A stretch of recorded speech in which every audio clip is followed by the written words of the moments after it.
Look at Okay. it. Because it's been so long, wait. Libby's forgotten how to introduce the podcast. So we're just gonna Wait, let me take a sec. Hold on. warming up your vocal cords. Nah.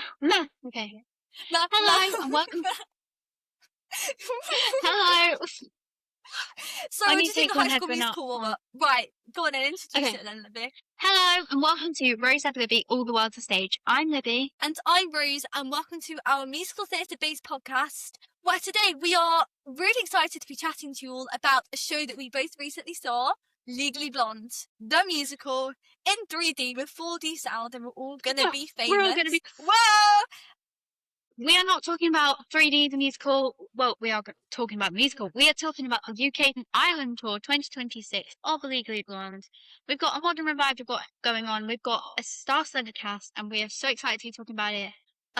But you guys might notice that we've been on a little break. Unfortunately, we've been like Elle Woods and had chips on our shoulders and been studying hard for our GCSEs, but we're all finished now and we're so excited to be back to the podcast. Yeah, because I hate revising, so this is quite nice to actually be normal again. So, oh my gosh, it was the best musical, and we are so excited for this episode because it's going to be so fun. So, as a lot of you will know, a lot of you might not have even heard of Legally Blonde the musical because I know it's a really popular movie. And obviously, the movie, I love the movie because me and Libby watched it together for the first time the other day. We did. It was so fun. And it was. I've watched it, I think, twice since then. Find something I like it, and I will watch it again and again. I will listen to that soundtrack or that series, whatever. I'll watch it again and again. So Elle just came out. Elle, the Prime series about Elle with For Legally Blonde, and I'm really excited to watch that. So maybe we'll have to do an episode on that as well because that's giving some stagey vibes. Yes, it is.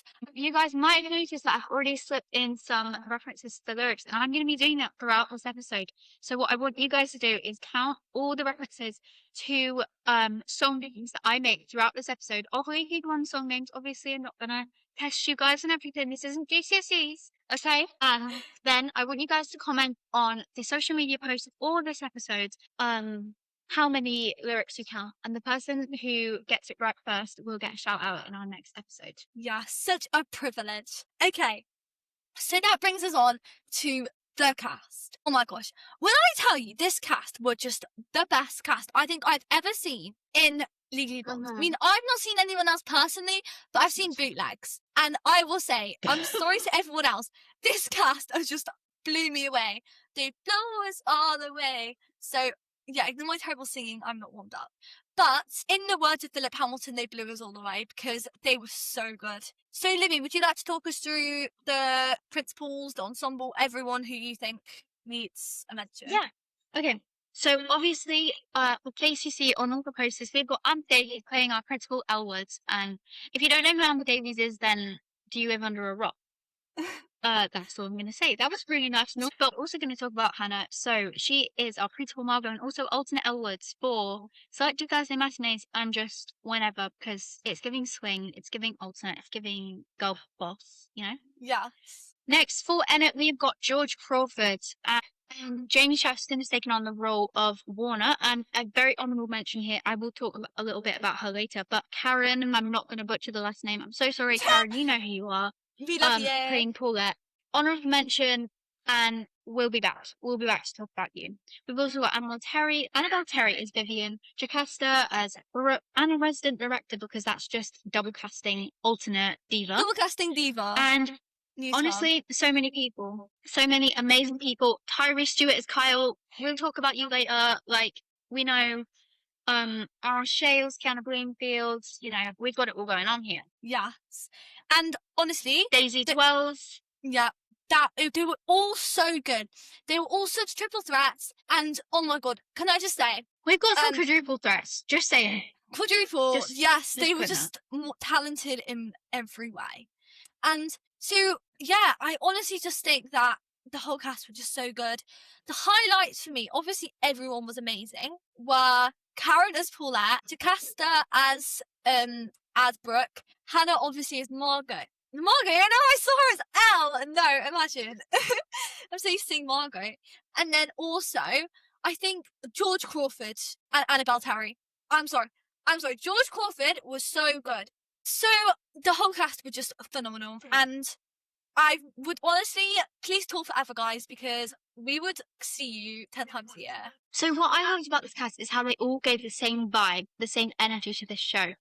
I think we'll talk a little bit about this later, but Legally Blonde is such like an iconic show. And you've got this, like, the whole soundtrack, if you listen to it, it just gives this certain vibe and this certain energy about it. And this cast absolutely brought it. And they all just gave the same vibe. And every, like, little ensemble character had their own, like, energy they were bringing to it and just draws your eyes to them. And, oh. And a great Yeah. person for this, I have to say, Jamie Tate. I love his, Nikos. Yeah. Yes. Oh my god. Like, a round of round- applause for you. You are my favourite person in the show. You were so good. Tag you into there. Tyree Stewart as Kyle. My Kyle other is such favourite an iconic person in the show. diva. Just like bring it, bring it, bring it, bring it. You know, serve queen. Yeah. And Aaron Shales. Talk about like multi-rolling. So many different There was- costumes, and such an energy and a personality every single time, and I just love it. There was so much multi-rolling in the show, which I'm here for, because I think it's great for ensemble people, like ensemble, to have their own characters, to have their own backstories for different roles. And I think being an ensemble, it makes it 10 times more fun, like playing different characters. Yeah, 100%. We've done, and if you'd like to know more about ensemble, we have an episode all about Power of Ensemble. So check that out, Spotify, YouTube, wherever you get your podcasts. One thing I do have to say about this cast is when I saw the cast announcement, there weren't many names that I was familiar with in terms of actors. Like, obviously, you've got people like Hannah Lowther, Daisy Twelves, Amber Davies, whose names are, or have like a big social media presence, or just I know personally from like other things that other shows that I'm a fan of, or like other casts I followed, like I've recognized these names. But there's a lot of people in their cast that I hadn't noticed, so I was a little bit like, oh, I don't know who that is, but like, the amount of talent these people have. I'm suddenly fans of all these people. Yeah. And like, so what I'm saying is, I wasn't hesitant, but you know, when you go into a theatre show and you're like, yeah, I know that person. I didn't know these names, but we Which need to I get these love, names out there. because- We need to, Yeah. I'm just like now a fan. we of need to so shower many these people. names with stars and glitter and everything diva, because they were just amazing. Well, cast as well. Let me find the name of the casting director while Rose An is example of talking this to us. is that I met Alicia Marie Blake, and now I'm like her biggest fan because I've got the signature of someone who was in a picture with the bullet of the West End, Hamilton's West End bullet. I was like, I'm sorry, hands down, I'm happy with that, because obviously I'm obsessed with Hamilton. And like, I'm now a big fan of so many of these people in Legally Blonde, as are you, Lily. And it's really Yeah, great because 100%. now I will go and support them in other shows. Like, I will go and see Yeah. so many people that I don't, I hadn't heard of for Legally Blonde. And it's really nice to get some new, like, fresh names in really such amazing 100%. shows. So what we're really saying here is congratulations to the casting of Harry Blumenau, who really whipped into shape this cast for the revival of Legally Blonde UK tour. Yeah, the casting, I couldn't make it any more perfect, I don't think. Except I do fear that, like, we need a Millie Redshaw, Serena, or Margot. I don't know why. Yeah, 100%. Like, where are you? What are you playing at? I know she's busy right now, but She's a little busy. She's booked and busy, girl. for like next 2 weeks, and I don't know if she's booked anything. I think, yeah. But yeah, the casting was incredible, and I think next we should talk about stage door, our stage door experience, because let me tell you, I think we both had an incredible stage door. Obviously, we know that stage door is a bit of a touchy subject with some people. Like, people don't always want to do it and all this, but I just it makes us as theatre fans, it makes us so overwhelmingly happy when we get to meet people from a show we've just seen at stage door, and it's a highlight of my life, this stage door, honestly. So first of all, well, not in order, but in my programme, I met obviously Hannah Lowther, who I was so excited about, and she was really nice, and she was wearing pink. I was like, sorry, Hannah, you're so on brand.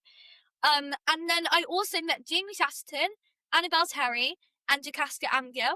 And I was dying that I mean Jocasta, because her podcast episode on How Very Hannah might be my favourite. Like, it's the best. And I said that to her, and she was like, Like, she was just so glad about that, which I was very happy about. I met Rosanna Harris, Remy Ferdinand. I met so many people. I met Daisy Twells, Dylan Gordon-Jones, Alicia Marie Blake, and I also met Emily Martinez. And I also saw Alex Waxman from a distance, but I was going to get her autograph, but then the people next to me clocked that she wasn't in the show when I saw her, but they clocked that she was a swing, and because I was talking to her and Emily, and then they asked her for her autograph. So that was really nice. And when I met Emily, she is a swing. She hasn't been on loads. So she says she hasn't signed anything in ages. So I got her to sign my program, and it was really nice. And I forgot to get a photo with her, actually. But because I was too busy talking, but whatever. I'm just a yapper. And stage door, maybe like 150 people there, maybe nearly 200. Honestly, it was crazy. And I didn't think anyone was going to do it. We nearly walked away because, honestly, it was so busy. I don't know about your experience, but I'm sure it was very similar. Mine, it was so busy. The busiest stage show I've ever seen. They had a whole school trip that was lined up there, literally blocking the path. They were 100% blocking the path. And these teachers were like, come on, guys, they're just trying to leave work, like, give them a bit of respect. And these people were so loud. Every time someone comes out, we've got like a whole, like, standing ovation going. Yeah. Which, we're there for it. We're here for it. And they were literally like, there, right, there, you know? No, do you know, that reminds me of, have you seen the stage door for Leslie Odom Jr.? I'm not going to get anywhere near the front because there's like 400 people a night. It's crazy. But anyway, carry on. But I did manage to get quite a lot of signatures. I only got a picture with Hannah because I wasn't going to stop all these people that were literally just trying to leave work. And every second they're like, autograph, autograph, autograph, you know? They had like a whole assembly line. They were like bending and snapping with these autographs going on, you know what I'm saying? Yeah. But I did manage to get 11 signatures in my program, which I'm very excited about. And I think I got very, very lovely people asking like, oh, how was the show? Did you enjoy it? I had a whole conversation with Jamie Tate because if you haven't seen Jamie Tate's Instagram stories, he does like question times at the different venues, and it's always really fun. And I was telling him that I love question time. Speaking of, guys, we were on Mini Rachel's question time. Go check it out. I'll find the episodes, put it on the YouTube channel because we were in it. Anyway, sorry. I keep getting so distracted. But yeah. But yeah, I had such nice conversations, and I got all of mine signed in a pink Sharpie because honestly, why not? But I also, Hannah's was in a black Sharpie because she was booked and busy, like signing. Hannah was a bit booked and busy with her black Sharpie, but I've got loads of pink, so many like hearts next to the things, and I just love walking through my program and seeing all these signatures. And I also imagine like the pride of the person signing their headshot of this fan who's just seen them in the show. Like, it must be such an incredible feeling.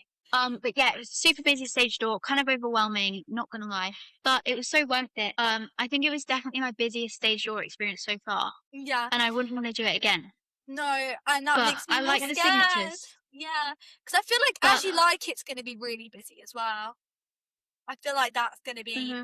I can't be busy. Me and my mum and brother are staying overnight, so we can stay. Yeah, we're staying overnight as well. I'm hoping it means that if I don't meet Jonathan Groff, then I'm gonna go out the next day because I will die if I don't meet him. Like, I will shrivel off and die. So I think Barney's gonna freeze up, so he wants me to talk for him because he's gonna like freeze. Absolutely. Oh my god, no. So, have you watched Celebrity Substitute? No. Have you watched Celebrity Substitute on YouTube? No. Basically, it's this thing where like they take different performers like Cynthia Erivo, Renee Rapp, and they make them be substitute teachers for these kids, and it's so fun. And Leah Michelle and Jonathan Groff did an episode. I've seen it.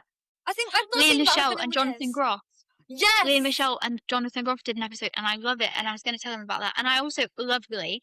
And he do you know was what I'm going to so do?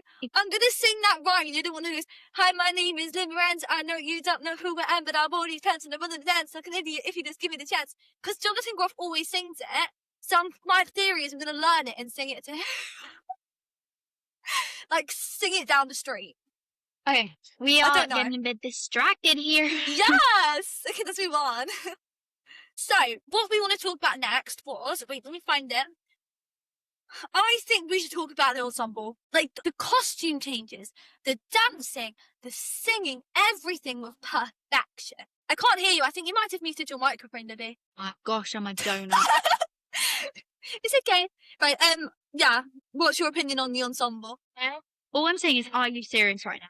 Are you Yeah. serious that I did not know who any of these performers are before this? Seriously. Yeah. We've got some quadruple theft. They can dance, they can sing, they can act, and they can skipping rope, jump rope. Yes, although Daisy Twirls, when I went, she tripped up over her skipping rope. Oh, I mean, I don't have space to talk. I would fall. No, the I first feel straight time. away, I can't like, even do Christ, one. Daisy. I've tried. Yeah. Literally, they made a tutorial. Jocasta made a tutorial, and I tried, and it was bad. Yeah. Don't hire me legally. Yeah, I'll do hire you because Actually, do please and thank you. please. I'm joking. But the costume changes, like the costumes that they all wore, every 2 seconds when they came back off the stage, they were wearing a new costume. And I'm like, and a new wig, and like new eyeshadow. And I'm like, what the hell? I'm like, I can't do one costume change, let alone like 30 in one show. It was giving Wizard of Oz backstage when literally everyone had to help me get into my monster costume because I got like stuck in the costume. And you were like running to get like the adults, and you were like, help me. You were like, I was like, what do I do? But yeah, that was fun. It was crazy. Like the absolute dedication to the show, the energy, they were so in the world of the show and like so absorbed in everything they were doing. Every action, every pose, every movement had such like planning into it that it just made the show really, really enticing. And it just like elevated the energy. Like it wasn't flat for 1 minute. Yeah. And just like they had so much on stage time, almost as much as Elle herself. And just the dedication and energy they brought to the show, it would not have been the same without it. No way. And the roles, because for example, Nikos and Carlos, I'm sorry, like what? Oh Nikos my and god, Carlos, the best song. the best. Just gonna put it out there. It was Just so good. It was just I don't know what else to say. Chutney. Oh, Ray was so Idiot, good. you can't get a perm wet for 24 hours. Wait, did you see Ray as Chutney? I assume. No, I saw Lauren. Did you? Wait, was Ray not on? No, Ray was on. You're so lucky. I love Lauren. Oh my gosh, no, I really want to meet her and say thank you. Lauren was my Kate Chutney. Instagram. Was Kate Chutney? She was Ray Chutney when I went. You said Ray Chutney. Kate Chutney. And Lauren, oh yeah, Lauren's third cover for Kate Chutney. No, second, because Ray's first. Yeah, Kate Chutney. Yeah, I am right. Yeah, I am right, because Daisy, sorry, I'm tripping out, guys. To like take it like a man and like think, be serious, you know what I'm saying? So next, I want to move on to the costumes. The costumes, oh my gosh. They were phenomenally designed. Every single detail was giving Y2K chic, kind of like actual diva. And my personal favourite costume was the Brooke Wyndham one. And also, I did really, really like, like the Kate outfit or like PMS. Yeah. Oh my gosh, yes. They were so good. Right, we're going to name drop some costumes. We're going to name drop some costumes here because it's very important. Tom Rogers costume design, Rachel Ryan costume supervision. Props to you. You did an amazing job. It fits so much with the energy of the show, with the set, with the choreography, with the songs, with the soundtrack, with the score. Like that's the same thing. Sorry. With the costumes, just fits together. It was like this bubble of Y2K, pink, girl boss, power, energy. Like this whole bubble world of the show was like built, and it was amazing. Yeah. Honestly, I think that. Yeah. What was your favorite costume? I think the Delta New Girls. Yes. I honestly think the costumes were just phenomenal. And I genuinely think that they were just perfection. Along with the set, because it was like all blue and pink, and it was colourful. Mm-hmm. There were LED signs. One that said Elle Woods, one that said Legally Blonde. I was in awe the whole time. Oh, and at the start of that too, the Whipped into Shape DVD thing. I loved it. I managed to get a last minute photo just as the overture music was coming on. One thing about the costumes though, well, if we skip to Take It Like a Man. Okay, the blue suits, they fit with the vibe of the song and the show. But like, where are the gems? Where are the bedazzles? Where's the glitter? Where's the sparkle on these things? Like, I loved the vibe of it, but it just felt a little bit like dulled down, if that makes sense. Yeah. It was like, oh, we don't have a costume to Take It Like a Man, let's just stick some blue suits, you know? Yeah, because I think they could have just bedazzled them and like, oh, it'd have been so good. Yeah. but Or I even don't like, know. I don't know what they're called. You know when they put like a little thing in their pocket that's like a different colour? If they put like a pink one or Yes, something that would like have been that. so cool. I'd have loved that.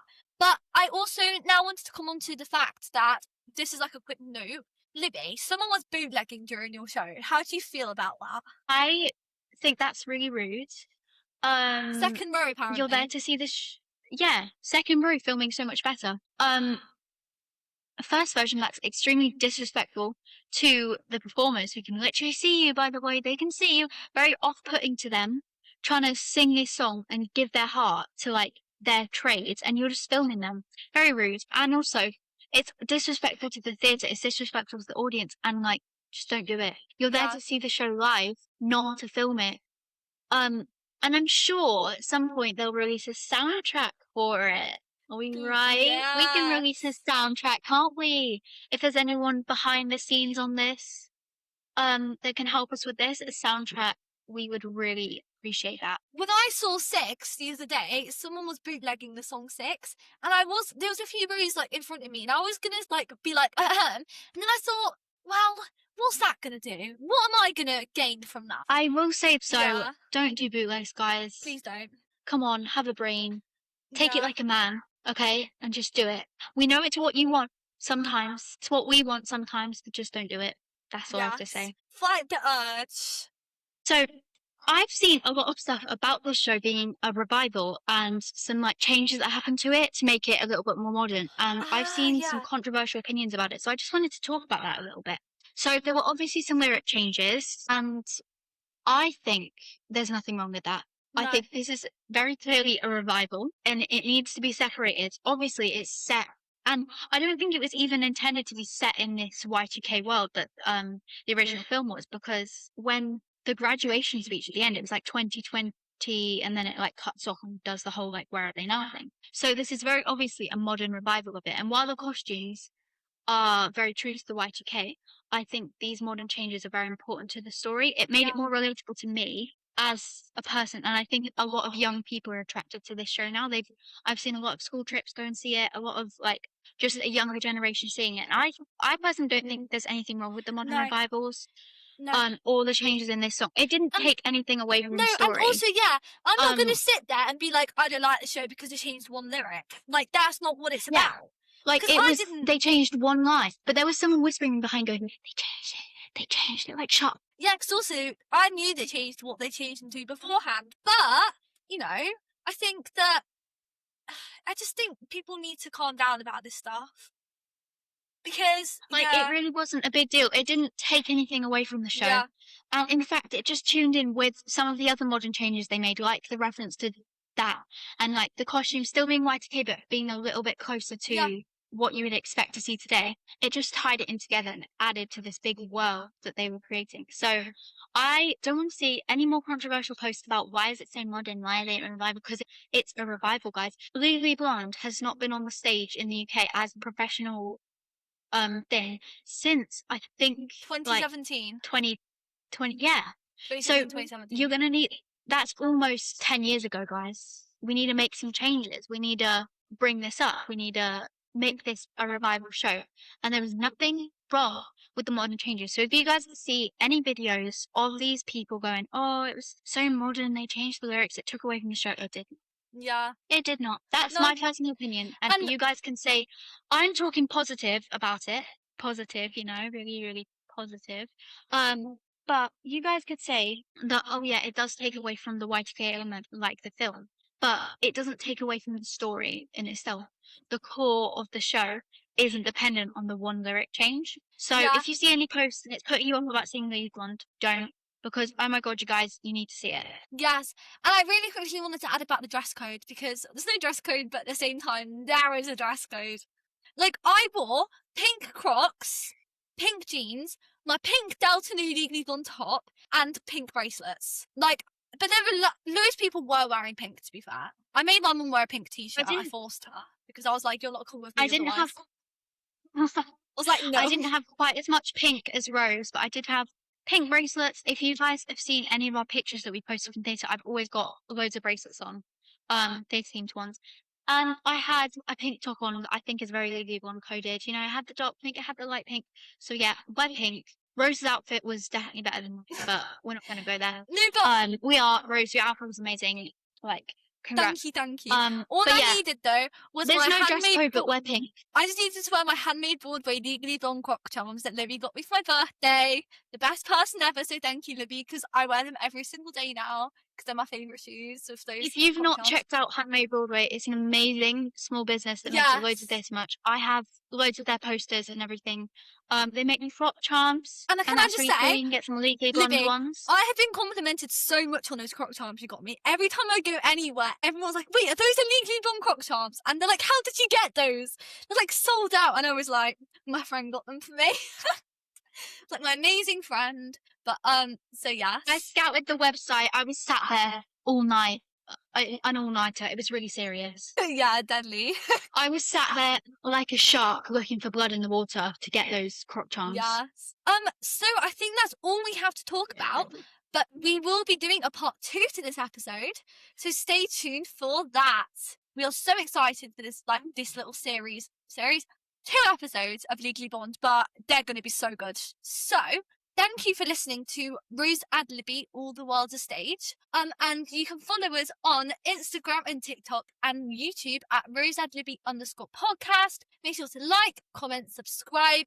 Get this to Legally Blonde cast members / crew / anyone involved in the show so they can see it. / performing pets, Sperry. Yes. Sperry? Sprout? Cherry?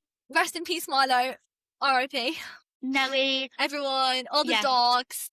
Guys, thank you so much for listening to our episode about Legally Blonde. As Rosalie said, check us out on all the social media. You can see our other episodes on Spotify and YouTube. And we're also working on bringing this podcast to some other sites. So let us know what other music podcast listening platforms you would like our podcast on so we can spread the word out there. And do anything to help us promote our podcast and keep making these episodes for you. And yeah, thank you so much for listening. Thank you for listening. Bye. Bye.